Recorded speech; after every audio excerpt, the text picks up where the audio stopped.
So, today we're going to discuss the one food that supports mood, behaviour, learning, immune health, and the growth and development of children. Without delay, Georgia, what is this one magical food? It's captivating, isn't it? Yeah. Our introduction here and the topic of this podcast. Perhaps the food's not quite as captivating, but that one food is protein. Protein contributes to mood, it contributes to behaviour, learning, immune health, and the growth and development of children. No other food offers this kind of bang for your buck, to be honest. In my clinical experience, when I was practicing as a naturopath, it was this one macronutrient that I would have concerns about deficiency in not just children but in adults as well, actually, surprisingly, but definitely in children and picky eaters. So many common health issues in kids are underpinned by protein deficiency, and it is something that I think as parents we all need to have a really good grasp on understanding protein and just how important it is. Totally. Yeah. I know since working with you, that's been a massive light bulb moment. Yeah. Just the protein and with my kids and especially with my daughter, and just how important protein is. Yeah, absolutely. Yeah. So for those listening who might not fully understand what protein is, can you give us more detail and where it's found? Yeah, absolutely. So proteins are basically large, complex molecules that are made up of amino acids, which are actually the building blocks of life.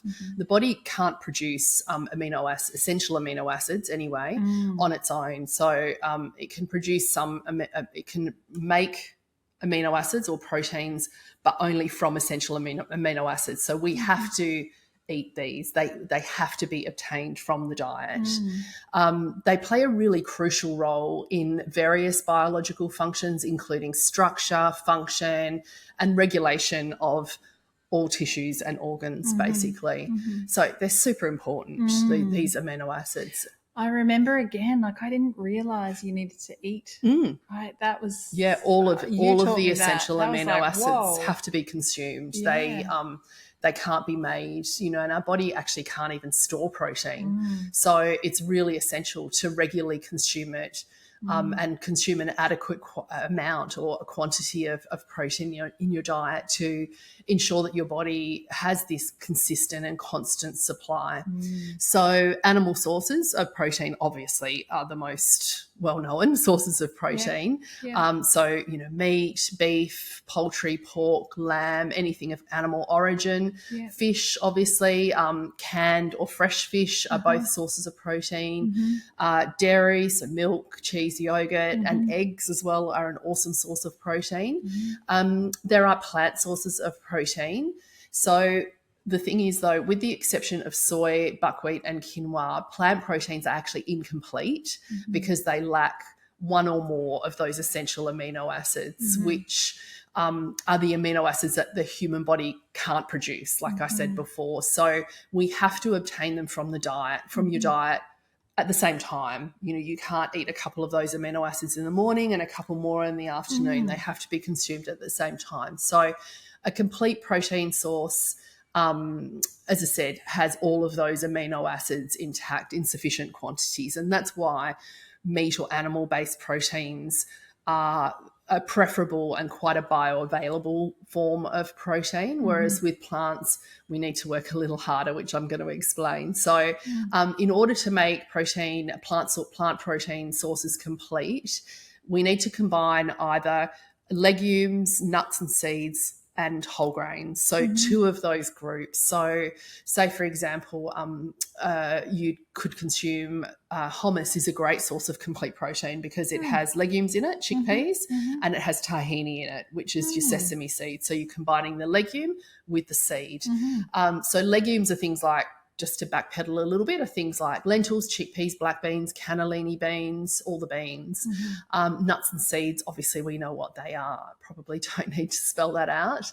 Whole grains, things like brown rice and rolled oats are good sources of whole grains. So yeah, we need to pick two of those from those kind of two food groups. So yeah, either a legume and a nut, or a legume and a whole grain, or a whole grain and a nut. So yeah, putting a nut butter on a whole grain piece of bread would form complete protein. That's the basic rule of thumb anyway. But I would just say, with plant-based proteins, you just need to be extremely consistent that that's happening with every single meal. It's super, super important. There are also processed sources of protein. So protein powders obviously are quite common these days. They're generally either whey-based or pea-based or soya-based. And, you know, look, they're a processed meat. Bacon is obviously not the best source of protein, but yes, it is a source of protein. If you could find or source a nitrate-free bacon, so a preservative-free bacon, that would be ideal. But again, just if it's not something that you're eating a lot of, then, and it's occasional, it's not such a big deal. And you're talking bacon as in the meat bacon, not the, you know how there's vegetarian? Oh, yes. No. Cool. Yeah. I've actually never actually looked at if those vegetarian, you know, fake meats, what their amino acid profile is. It's funny you should say that. It's not something I've ever actually investigated. For me, they're not whole food based. Again, it's not something I would ever even consider in a million years. Even as a vegetarian, I wouldn't consider that a healthy source of protein, because it is so heavily processed and often contains some very chemically produced, you know, it's a very industrialized products, not something I would recommend as a whole. So definitely.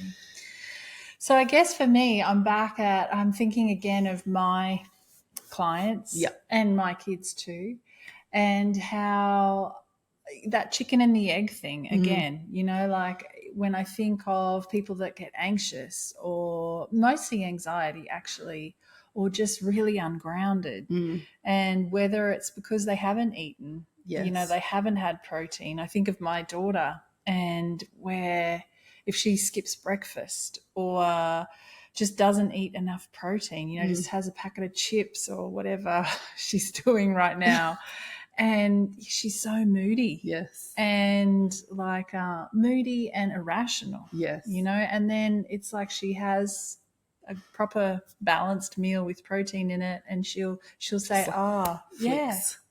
light flick switches, doesn't it? Totally. And I'm even thinking of myself.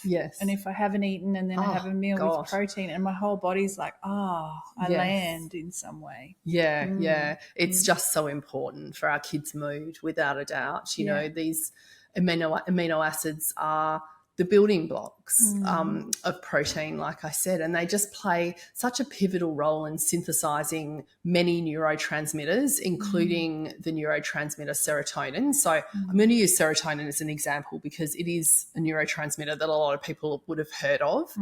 And I think it's worth just picking one as an example. So elevated, serotonin levels contribute to improved mood regulation and emotional well-being, and research consistently actually links protein intake, specifically the amino acid tryptophan, to increase serotonin synthesis. So elevating serotonin through ensuring adequate dietary protein is actually really well documented in scientific literature. So that's just one example of one neurotransmitter that positively affects our mood. Mental health. Serotonin's massive. Absolutely. Mental health. So how might protein kind of help improve our kids' overall behaviour and their capacity to learn? Again, it's super, super important for both of these things. So primarily protein influences glycemic control. So it promotes stable blood sugar levels. This stability really positively impacts behaviour by mitigating fluctuations in energy and mood, which is associated with erratic blood sugar levels. So like you spoke about before with Eva, it's, that's exactly what's happening when she's not eating or when she's eating refined carbohydrate, is that her blood sugar levels are unstable, and that confers to that erratic mood and that moodiness, that erratic behaviour as well. So, yeah, it's not just mood, it is definitely behaviour too. There have been many, many studies that demonstrate that protein-rich meals contribute to improved glycemic control, and this stability is actually also associated with enhanced cognitive function. So way better learning, reduced irritability, and improved behavioural outcomes in both children and adults, actually. Protein intake also facilitates the synthesis of neurotransmitters such as dopamine and norepinephrine, which we talked about before, which are crucial for cognitive functions like attention, focus, and memory. I'm even thinking like pain. Yes. And I'm also thinking like, with kids that don't have enough protein, how hard it must be to sit still. Yeah, So 100%. I've actually seen this firsthand with my own child. When he was little, I used to help out at in grade, 1 or 2, just with the reading tables that they used to have. And he's always a naturally really laid back, kind of calm, chilled out kind of kid. And one day I was helping out and he was fidgety, up and down, unable to focus, being really disruptive and just not my child. I was just like, who is this person? He's not at all engaged with what we're doing here at the table, which was, again, really, really unusual at the time. And then I thought about what we'd had for breakfast. And we'd been in a rush that morning, and it's crazy to get to school on time. And because I was helping out, I was like, I can't be late. Like, I've got to be in the class at this time. And I think we just walked out the door with just a basic fruit smoothie and maybe a piece of toast, no protein, basically. Yeah. And I thought, I wonder if that's got something to do with him, like this behaviour that I'm seeing. Anyway, the following week, I made a really concerted effort to make sure that there was lots of protein in the diet. I think made breakfast the night before, so it was protein-rich brekkie ready to go. He was nice, normal, calm kid. The following week, I thought, I'm going to see. Like, I have to find out. So I did this little in-house experiment. It's terrible, isn't it? I feel bad for Jess, yes. But I just had to satisfy. I mean, I have this knowledge and understanding, but this really blew me away just how important that aspect of protein was. Totally. And so I went back to a really basic, carbohydrate-based breakfast with not a lot of no protein or not a lot of protein in it. Sure enough, he was fidgety and Wow. yeah. So anyway, it really reinforced to me the importance of protein, particularly in his breakfast meal and his lunchbox as well, because I wanted him to go to school and learn and be able to concentrate and relate to the kids at school and the teacher and so forth. So it's powerful. I saw some research where they went into prisons and they gave some prisoners whole foods and a balanced diet and how the rate of violence within the prison drastically reduced just for the prisoners eating well. Yeah, absolutely. Mind-blowing. Yeah, I worked with a charity group as well at one point, just helping them with recipe development. And they were going into schools in Western Sydney and giving kids breakfasts. And then they actually ran just a small scale kind of you couldn't call it a study, but an investigation. And the feedback that they basically got in a nutshell was that teachers said that the children who ate, obviously the breakfast that I recommended was very protein rich. Yeah. And the children eating breakfast, like the massive changes in behaviour in amongst that group of children. So there are so many examples that I could keep sprouting on about. But, yeah, definitely for mood and cognition and that ability to learn, protein is just so important. And as I said, particularly in the case of their ability to learn and stuff at school, obviously that comes down to breakfast and lunch mostly, but I'd still advocate for dinner being a firm source of protein. Yeah. And it's such a simple thing, right? Adding protein. Yeah, well, we're going to hopefully make that. I'll give some suggestions later about making it simple, particularly for those that are protein resistant, because some kids are definitely averse to protein. What about your immune system and keeping the dreaded lurgy away? Yeah, absolutely. Another huge advantage of protein, the immune system very much relies on proteins for the production of antibodies and cytokines. Adequate protein enhances immune responsiveness, fortifies the body's defense mechanisms against pathogens like bacteria and viruses, and bolsters just overall immune health. Definitely, there are plenty, again, of studies that suggest adequate protein supports the production of immune cells and enhances resistance to infection, specifically in children. And once again, I've seen this recently with my son, who has always, my kids have always had pretty good health, but last year for him, he was just getting sick so frequently. And I couldn't figure out what was going on, because he has a great diet. Like he is a teenager, and it's not perfect, but he eats well. He loves the food that I make, and he on the whole eats really, really well. And thinking, why is this kid getting sick? Like not anything serious, just these constant little, colds, nothing, not even a flu. It was just these head colds that would come, and then he'd get over it 2 weeks later, another one. It would be like, what's going on? So, one day I just thought he actually was craving protein. He was literally saying to me all the time, what do you want for breakfast, Jessie? I'll have a steak. I'm thinking, okay. And then now, Teenage boys. Absolutely. But now I reflect back on that, and he's growing. Oh, man. Like, you said today when you walked in. I couldn't believe how much he's grown. He's literally gone from 5 foot something to 6'2" in the space of a very, very short period of time. And absolutely. And one thing that we know is that your requirements, your needs for protein dramatically increase during times of rapid growth. So we are, like I started buying those thin 2-minute steaks, and we just had a stack of them in the fridge. And he started eating 2-minute steaks like at breakfast. He'd have one a day. At least. I can relate. Not at least. He would just eat one a day. And I know you've said that your son's the same. And, he also does a lot of exercise. So I think it was that combination of loads of exercise, rapid growth, and I didn't account for his need for increased amounts of protein. So, again, on a personal level, that is another example of how, even with all my knowledge, I'm thinking, oh my God, what's going on with this kid? And then, the penny dropped. And since he's upped his protein intake, he hasn't been sick once. Like, I think it's been well over 12 months since he has had any form of even, he's been exposed to all sorts of heavy viruses we've done some traveling and been in some family kind of events where everyone's been sick, and, we've all come away unscathed. And as I said, if that had happened last year, he would have come down with it for sure. So many great reasons to ensure adequate protein. Just there.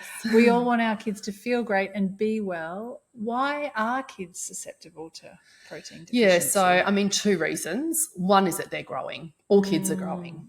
There's not a kid that's not growing. They might not be looking like they're not growing, but they are growing. So easy to forget. It is. How much their body and their little brain is doing. Is constantly developing and growing. So their body has a much greater requirement for protein right there and then, because, that protein, once again, serves as a fundamental building block for tissue synthesis, including muscle and organ development, and, as I said, immune health. So, growth is one thing.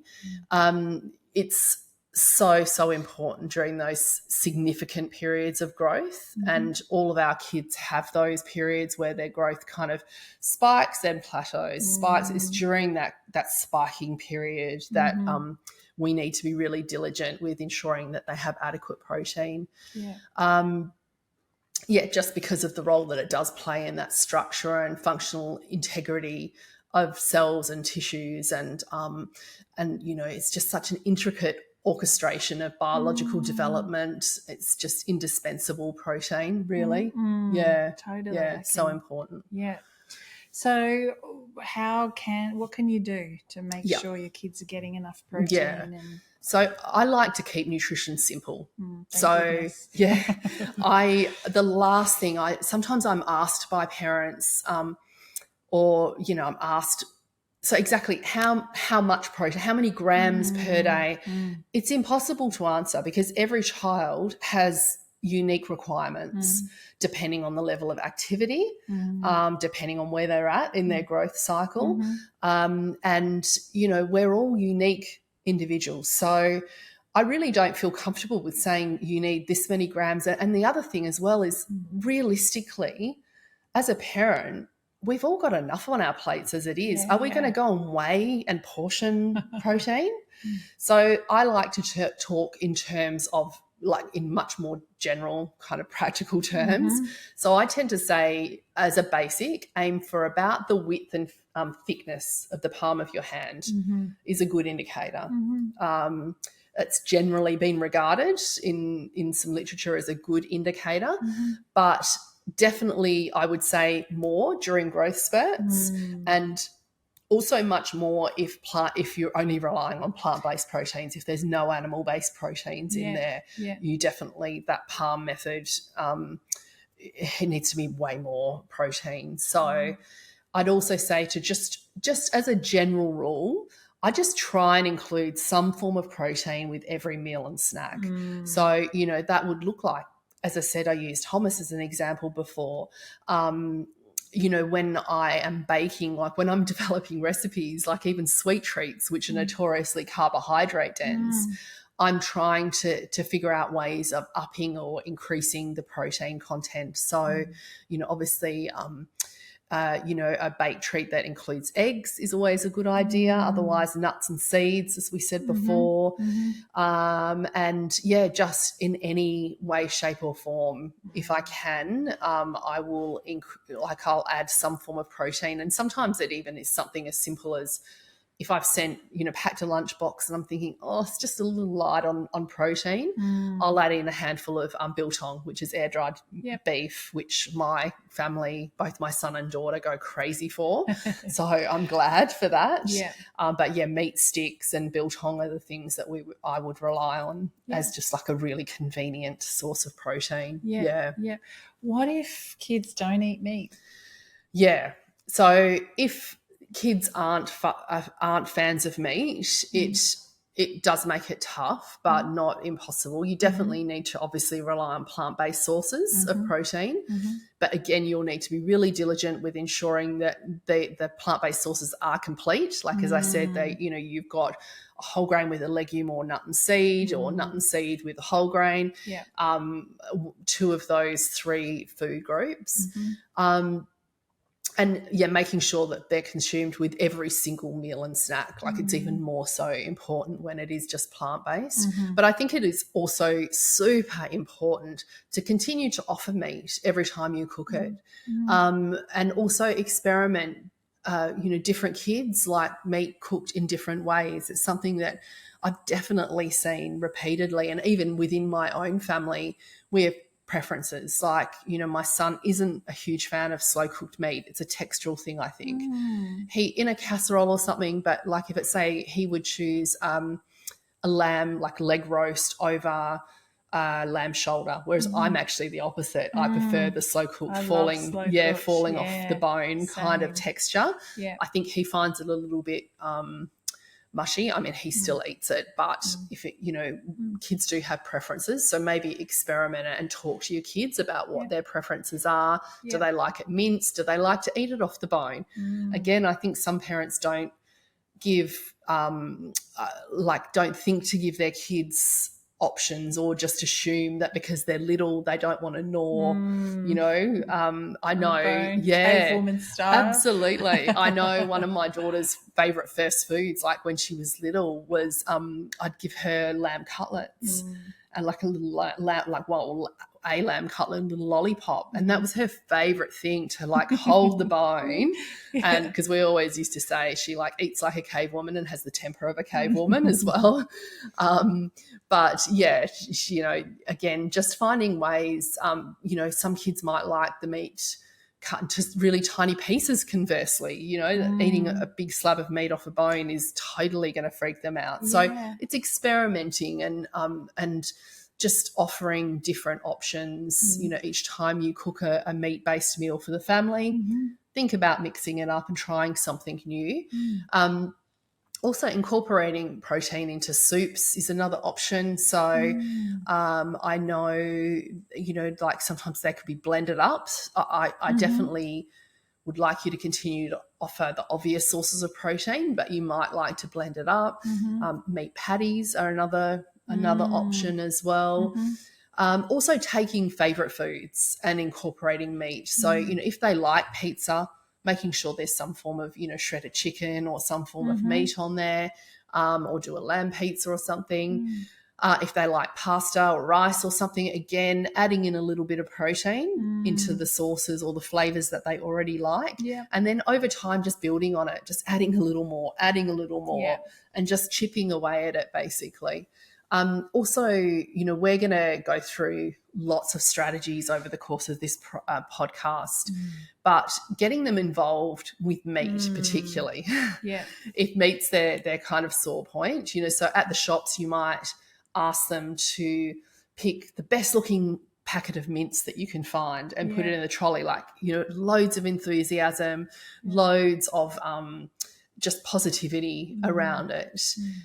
If they can help you cook it at all, like sometimes if I'm making, say, a mince-based meal when my kids were little, I would get them like had a little step, and it would be as simple as just, can you break the meat up, you know, like mush the meat up to, mush the mince up to brown it.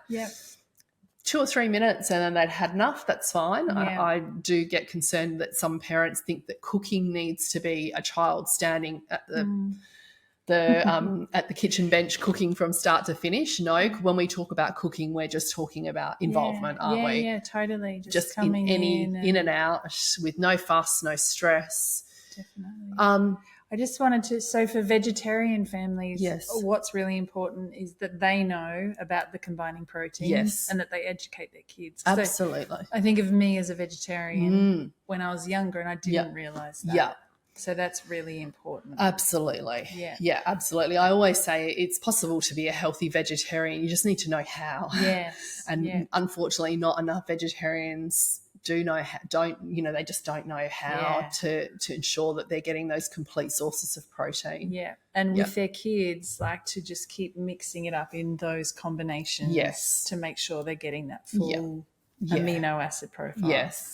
Absolutely. But also, like, if your family are meat eaters, I would strongly suggest, as I said, to keep encouraging, keep presenting meat when you're eating meat as an option for them, not just to take that out of the equation and just say, you know, I know you don't eat meat, put it in a platter in the center of the table and give them that option, so they're just exposed to it. They can see it, they can smell it. There's no coercion, there's no, you know, bribing or encouraging or emotion around them eating it or attachment to them eating it. Very detached from that process. But just having it there and having it as an option. And just guiding them to follow the guidance of their body. Like, you know, I think in the West we get really rigid about I'm a vegetarian or a pescatarian or a vegan, and sometimes the body goes, but I really need protein. And I've seen this recently with my daughter, who went to Asia, had a confronting experience with seeing animals mistreated, and decided that she wasn't going to eat animals anymore. And we had a stage where she started developing anxiety, which is not at all part of her normal kind of personality. And I was, you know, really concerned. And, you know, I spoke to you about it and I was concerned about her, but I also had seen her protein intake dramatically decrease as a result of her not eating. And I'd spoken to her about combining protein, and of course I'm her mum, I don't know anything. So Yeah. eventually, though, she hit rock bottom, and we, in a more lucid moment when she was kind of receptive, we had, I actually said to her, do you want me to do a consultation with you? And she was intrigued, and we did it. Yeah. And it was just blatantly obvious that she wasn't eating enough protein. And I spoke to her about her blood sugars crashing and that perhaps contributing to her anxiety. And we just made this, it actually really kind of it all clicked. And I think, like we all often talk even with little kids, is making connections between food and the way that you feel. Yes. So I made that connection for her between food and the way she was feeling. She decided that she would start eating some chicken and fish, so become pescatarian, and also started making an effort to eat regularly and include protein with each meal, and everything turned around. Yeah. It only literally took the space of a couple of weeks. Yeah. But it was actually a great learning experience. As horrible as it was at the time, it did end up being a really great learning experience for her. So The power of food. absolutely. Yeah. And as I said, making that connection, she is older obviously now, but even when she was little, I would continually make connections. And so if you have a picky eater and they're not wanting to eat meat, if you can make those connections between perhaps something that they're feeling or experiencing, then it will be so positive for them, won't it? Totally. And also, it sets them up for life. Yeah, really, hey? absolutely. Food's our foundation. Yeah, but I think it's important also just at this point just to note that when you're talking about the importance of food and they are little, I mean, obviously I could talk in adult terms with my daughter, but when they're little, it's often a good idea to kind of try and market it to their sweet spot rather than talking about it being healthy for them or good for them. If they're I don't know, when my daughter was little, she wanted long hair, and protein is required for hair growth because it's required for growth and development. So I wowould talk in terms of her, having longer, healthier hair if she ate her protein, and just dropping little hints every now and again that, that's what that was good for. For my son, who was obsessed with superheroes and strength and power and sport and stuff like that, that's what motivates him to make sure that he has enough protein in his diet. So finding that thing that your child, that will motivate your child, that they can relate to, and it could be fairies or superheroes or whatever, but just, food marketers market to our kids, and we need to kind of step up the ante and do the same thing. Yeah, absolutely. So we're done with that episode. I guess I want to if we offer a program, so where we've got heaps of ideas and tips and strategies to help you with your kids. Yeah. So if you want more, I guess, of a step-by-step process, check out our Well Nourished Kids program. Yeah. And the best part about our program is not only do you get access to this great step-by-step content, but you also get access to Jane and I to ask questions so that we can support you more individually through that process as well. So, Cool. Have a great day.